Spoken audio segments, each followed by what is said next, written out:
ഈ കാപ്പിയില് ഈ കാപ്പിയായാലും ചായ ആയാലും അതിൻ്റെ ഒരു പെർഫെക്ഷൻ ഉണ്ട്. കൃത്യമായ പാല്, കൃത്യമായ ഇത് കാപ്പി, പിന്നെ പഞ്ചസാര, അങ്ങനെ ഈ പെർഫെക്ഷൻ നമ്മൾ രാഷ്ട്രീയത്തിലേക്ക് വരുമ്പോഴേ ഞാൻ ഒബ്സർവ് ചെയ്ത ഒരാള് ഭയങ്കര സൂക്ഷ്മതയോടെ കൂടി രാഷ്ട്രീയത്തിന്റെ ലാഡർ കയറിപ്പോയ ഒരാള് AK ആന്റണി.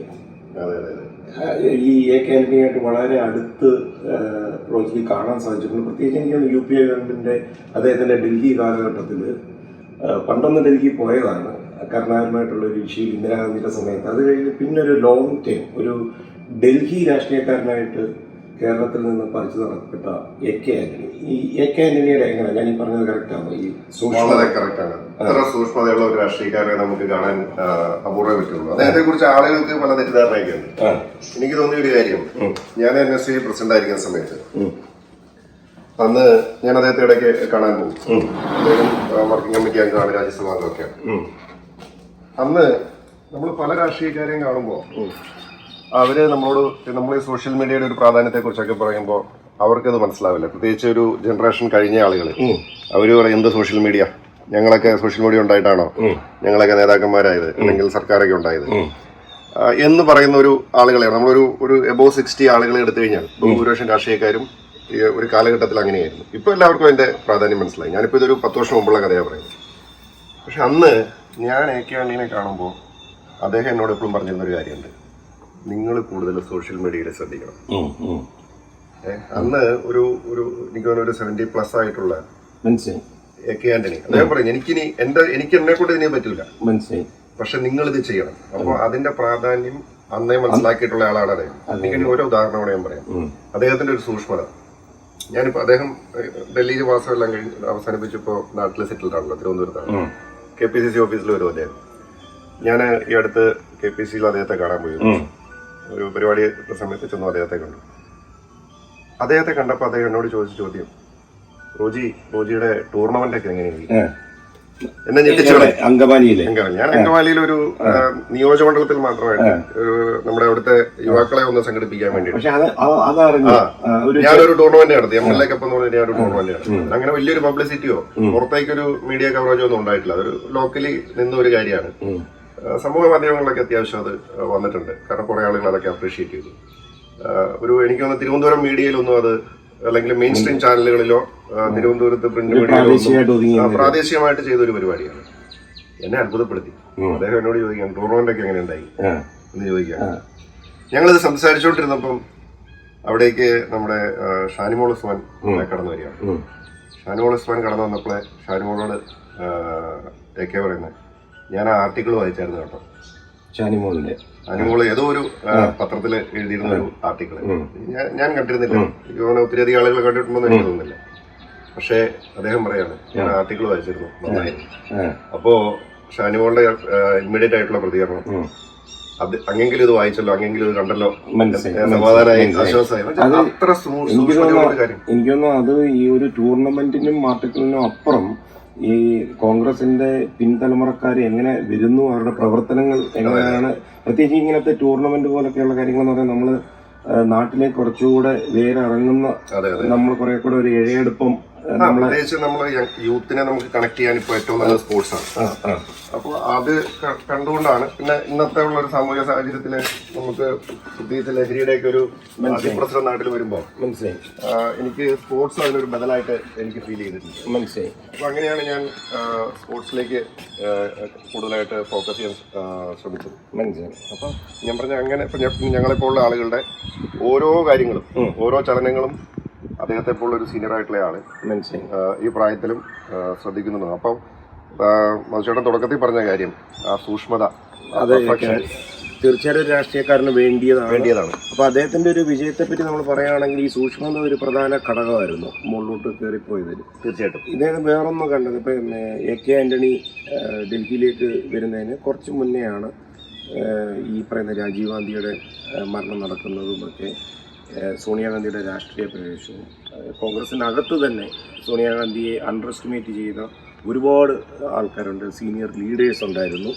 ഒരുപക്ഷെ ഇന്ത്യൻ ജനതയിലെ ഭൂരിഭാഗവും ഒരു വിദേശത്ത് ജനിച്ച ഒരാൾക്ക് എങ്ങനെ ഇന്ത്യൻ നാഷണൽ കോൺഗ്രസ് പോലൊരു പ്രസ്ഥാനം നയിക്കാൻ പറ്റുമോ ഇല്ലയോ പക്ഷേ ഒരു വൈകാരികമായിട്ട് ആ ഒരു ഗ്യാപ്പ് ഫില്ല് ചെയ്ത് പോകുന്ന രീതിയിൽ വന്ന ഒരാളാണ് സോണിയാഗാന്ധി. എപ്പോഴും സോണിയാഗാന്ധിയെ പറ്റി ഞാൻ ആലോചിക്കുന്നത് ഒരു സ്ത്രീ എന്നുള്ള നിലയിൽ ഒരു വിദേശത്ത് ജനിച്ച ഒരു സ്ത്രീയെ പ്രത്യേകിച്ച് രാഷ്ട്രീയ സാഹചര്യങ്ങളൊന്നുമില്ല, പക്ഷേ ഇതിൽ വന്ന ഒരാളാണ് സോണിയാഗാന്ധി. എപ്പോഴും സോണിയാഗാന്ധിയെ പറ്റി ഞാൻ ആലോചിക്കുന്നത് ഒരു സ്ത്രീ എന്നുള്ള നിലയിൽ ഒരു വിദേശത്ത് ജനിച്ച ഒരു സ്ത്രീയെ പ്രത്യേകിച്ച് രാഷ്ട്രീയ സാഹചര്യങ്ങളൊന്നുമില്ല, പക്ഷേ എപ്പോഴും ഒരു കുടുംബത്തിലേക്ക് ഒതുങ്ങാൻ ആഗ്രഹിച്ചു, അല്ലെങ്കിൽ രാജീവ് ഗാന്ധിയെ പോലും പുറത്തോട്ട് പോകാതെ പിടിച്ചു നിർത്തിയ ഒരാളാണ് പിന്നെ ഇങ്ങനെ വരുന്നത്. അപ്പം ഞാൻ അടുത്ത കാലത്ത് ഒരു അഭിമുഖത്തിൽ പറഞ്ഞായിരുന്നു, സ്ത്രീകൾ ചില സമയത്ത് അവർ കത്തിജ്വലിക്കും ഒരാവശ്യം വരുന്ന സമയത്ത്, നമ്മൾ ഞെട്ടിപ്പോകും. അപ്പം ഈ സോണിയാഗാന്ധി വരുമ്പം തന്നെ കെ കരുണാകരനൊക്കെ എന്ന് പറഞ്ഞു കഴിഞ്ഞാൽ പ്രധാനമന്ത്രിയെ നിശ്ചയിക്കത്തക്ക രീതിയിലുള്ള ഒരു രാഷ്ട്രീയപരമായിട്ട് ദേശീയ തലത്തിൽ പോലും പ്രാദേശികമായിട്ട് നിൽക്കുന്ന ഒരു നേതാവായിരുന്നേ പോലും അത്രമേൽ ഉയർന്നു നിൽക്കുന്ന ഒരാളായിരുന്നു.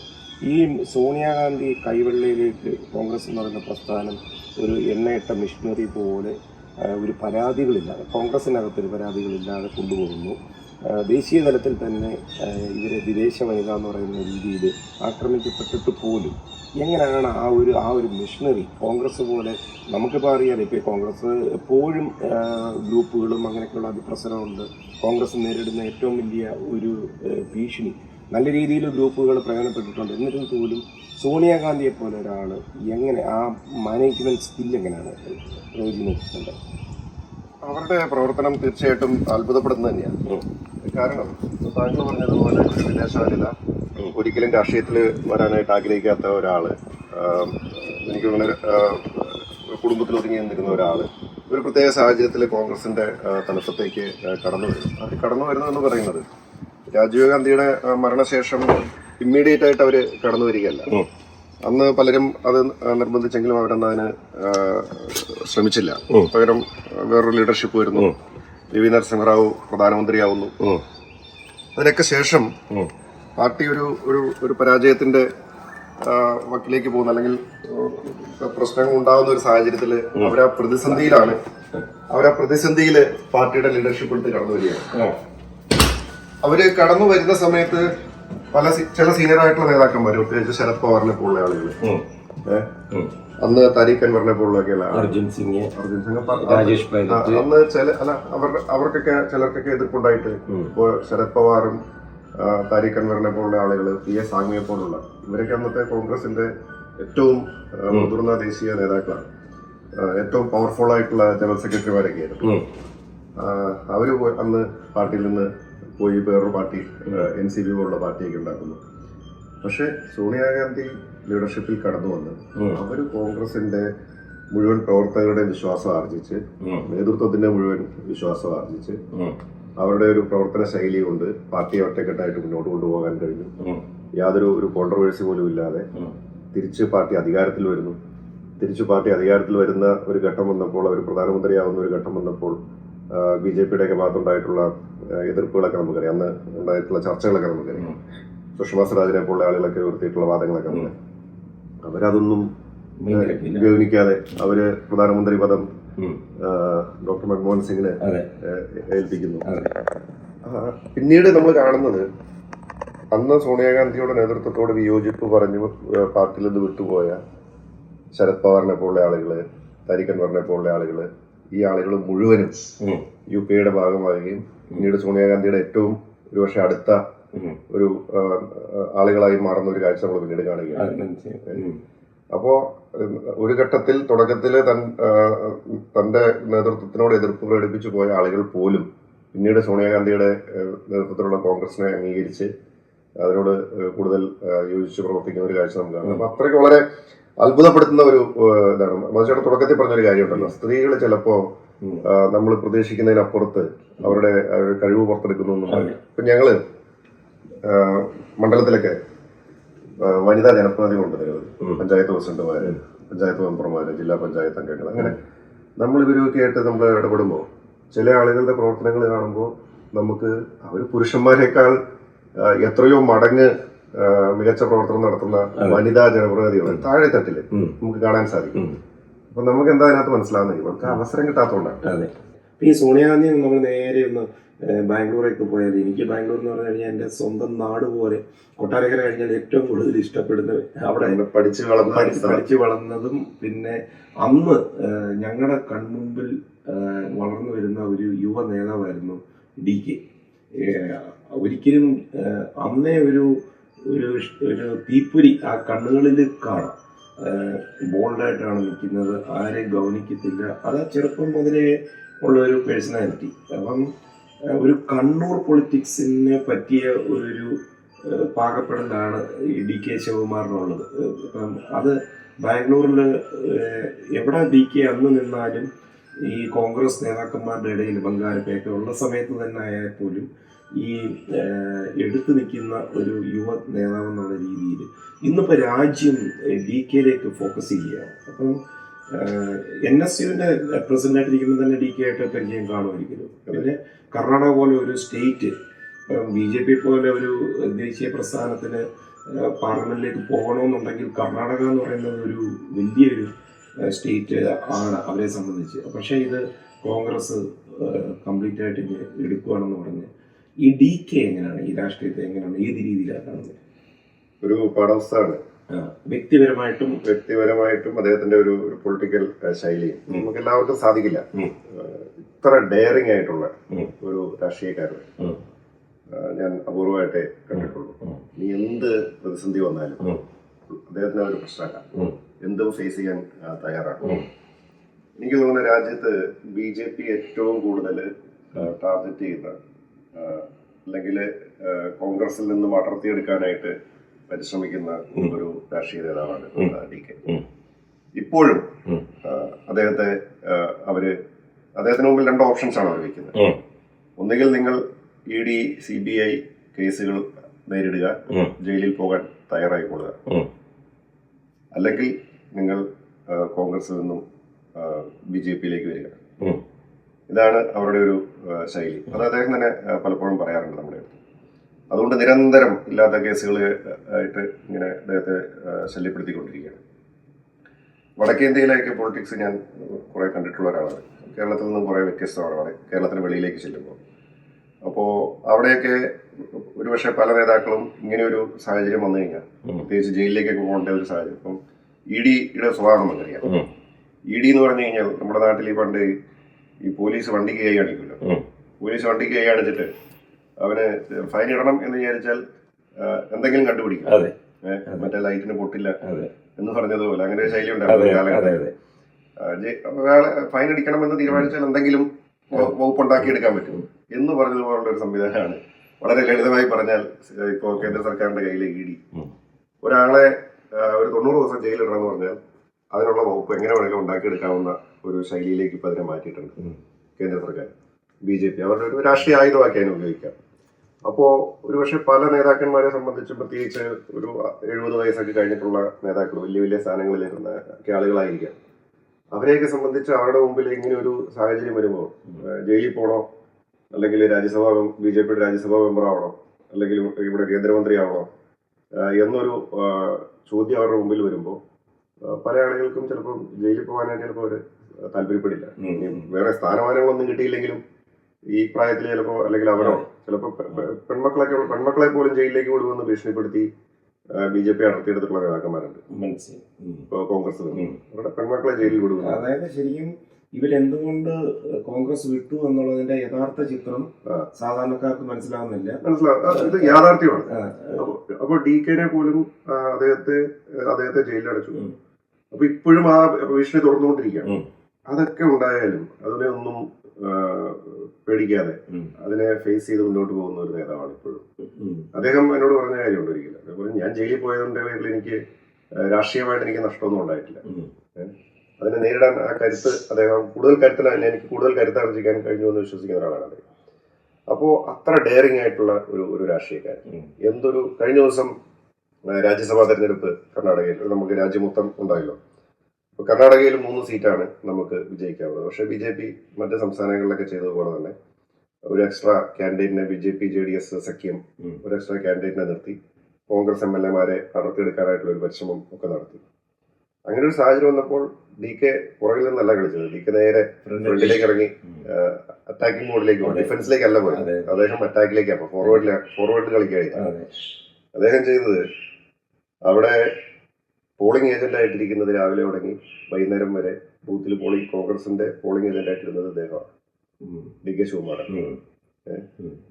മുഴുവൻ MLA-മാരെയും ഞങ്ങൾ എല്ലാവരും വിളിച്ചു വരുത്തി. കാരണം 3 പേരെ വിജയിപ്പിക്കാനുള്ളതിന്റെ നമ്മുടെ കൃത്യമായിട്ടുള്ള വോട്ട് ഡിവൈഡ് ചെയ്ത് അതിന്റെ first preference, second preference, third preference ഒക്കെ നമ്മൾ കൃത്യമായി ഡിവൈഡ് ചെയ്തെങ്കിൽ മാത്രമേ നമുക്ക് 3 പേരെ ജയിപ്പിക്കാൻ പറ്റൂ. അതൊക്കെ വളരെ സിസ്റ്റമാറ്റിക് ആയിട്ട് ചെയ്തു. BJP നമ്മുടെ ആളുകളെ അടർത്തിയെടുക്കാൻ ശ്രമിച്ചപ്പോൾ വോട്ടെണ്ണിയപ്പോൾ നമ്മൾ കണ്ടത് BJP-യുടെ ഒരു MLA-യും കോൺഗ്രസിന്റെ സ്ഥാനാർത്ഥികൾക്ക് വേണ്ടി, രാജ്യസഭാ സ്ഥാനാർത്ഥികൾക്ക് വേണ്ടി വോട്ട് ചെയ്യുന്നതാണ് നമുക്ക് കാണാൻ കഴിയും. അപ്പൊ അത്രയധികമായിട്ട് രാഷ്ട്രീയത്തെ ഗൗരവത്തോടു കൂടി കാണുകയും വളരെ അഗ്രസീവായിട്ട് രാഷ്ട്രീയത്തെ സമീപിക്കുന്ന ഒരു നേതാവായിട്ടാണ് ഞാൻ അദ്ദേഹത്തെ കണ്ടിട്ടുള്ളത്. പിന്നെ അദ്ദേഹത്തിന്റെ പാർട്ടി കമ്മിറ്റ്മെന്റ്, അദ്ദേഹം പലപ്പോഴും പറഞ്ഞിട്ടുണ്ട് പാർട്ടി എന്റെ അമ്മയാണ് എന്ന് അദ്ദേഹം പറഞ്ഞിട്ടുണ്ട്. അപ്പോൾ പാർട്ടിയുടെ ഒരു തീരുമാനത്തിനനുസരിച്ച് മുന്നോട്ട് പോകാൻ താല്പര്യപ്പെടുന്ന ഒരു നേതാവ്. അപ്പൊ അത് ഒത്തിരി പഠിക്കാനുണ്ട് ആ കാര്യത്തിൽ. അപ്പൊ ഞാൻ അമേരിക്കയിലേക്ക് വരുമ്പോൾ നമ്മുടെ നാട്ടിലെ കോൺഗ്രസ് സുഹൃത്തുക്കൾ പറഞ്ഞ്, ഇടയിൽ നിനക്ക് വേണമെങ്കിൽ ഉമ്മൻചാണ്ടിയുടെ കയ്യിൽ നിന്ന് ഒരു ലെറ്റർ വാങ്ങിച്ചു തരാം, ജോർജ് ബുഷിന് കൊടുക്കാനെന്നും പറഞ്ഞു. അപ്പൊ അത് ഒരുപാട് കേട്ടിട്ടുണ്ടായിരുന്നു. ഇനി അമേരിക്കൻ പ്രസിഡന്റ് ആണെങ്കിലും ഇത് പുതുപ്പള്ളിയിലെ എന്ന ആളാണ്, പറ്റുവാണെന്നുണ്ടെങ്കിൽ ഒരു ജോലി തരമാക്കി കൊടുക്കണം. ഈ ഉമ്മൻചാണ്ടിയിൽ നിന്ന് റോജി എന്താണ് പഠിച്ചത്, ഒരു യുവ നേതാവ് അല്ലെ ഒരു MLA എന്നുള്ള നിലയ്ക്ക്? ഈ നമുക്ക് ആർക്കും ഉമ്മൻചാണ്ടി ആവാൻ സാധിക്കില്ല. കാരണം അതൊരു വലിയൊരു പരിശ്രമമാണ്. നമുക്കൊക്കെ അതിനു വേണ്ടിയിട്ട് ഒരു ശ്രമം നടത്താനേ പറ്റുള്ളൂ. ഞാനൊക്കെ വിശ്വസിക്കുന്നത് നമ്മളൊരു 10% ഉമ്മൻചാണ്ടി ആവാൻ നമുക്ക് സാധിച്ചാൽ നമ്മളൊക്കെ വലിയൊരു വിജയമാകും എന്നുള്ളതാണ്. ഇത്രയധികമായിട്ട് എങ്ങനെ ഒരാൾക്ക് വർക്ക് ചെയ്യാൻ സാധിക്കും? നമുക്ക് അതായത് വർക്കോ ഇല്ല, ഓണില്ല, ഒന്നുമില്ല, ലൈഫ് മൊത്തത്തോടെ ജനങ്ങളുടെ ഇടയിൽ അദ്ദേഹത്തിന് ഇടുന്ന വസ്ത്രം ഏതാണെന്നുള്ളത് പ്രശ്നമല്ല, അത് അയൺ ചെയ്തിട്ടുണ്ടോ എന്നുള്ളത് അദ്ദേഹത്തിന്റെ പ്രശ്നമല്ല. അദ്ദേഹം ചെയ്യുന്ന കാര്യങ്ങളിലേക്ക് അങ്ങ് രാവിലെ തുടങ്ങി മുഴുകി ഇറങ്ങുകയാണ്. പിന്നെ അദ്ദേഹത്തിന്റെ ഏറ്റവും എനിക്ക് തോന്നിയിട്ടുള്ളൊരു കാര്യം, ഒരു കാലഘട്ടത്തിൽ MLA എന്ന് പറഞ്ഞാൽ ജനങ്ങൾക്കൊന്നും സമീപിക്കാൻ സാധിക്കാത്ത, ജനങ്ങൾക്ക് അപ്രാപ്യമായിട്ടുള്ള എന്തോ ഒരു വലിയ സാധനമായിരുന്നു. ആ എന്തോ ഒരു വലിയ സാധനം MLA എന്നുള്ള ഒരു കോൺസെപ്റ്റിനെ ജനങ്ങളുടെ ഇടയിലേക്ക് ഇറക്കിയത്, അല്ലെങ്കിൽ ഒരു നേതാവിനെ ജനങ്ങളുടെ ഇടയിലേക്ക് ഇറക്കി ഏത് ഉമ്മൻചാണ്ടിയാണ്. അതായത് ജനങ്ങൾ MLA-യുടെ അടുത്തേക്ക് വരണ്ട, MLA അങ്ങോട്ട് ജനങ്ങളുടെ അടുത്തേക്കല്ലേ. പിന്നെ ബാക്കിയുള്ളവർക്ക് അപ്പൊ പക്ഷെ അദ്ദേഹം ഒരു ശൈലിക്ക് തുടക്കം ഇട്ടു.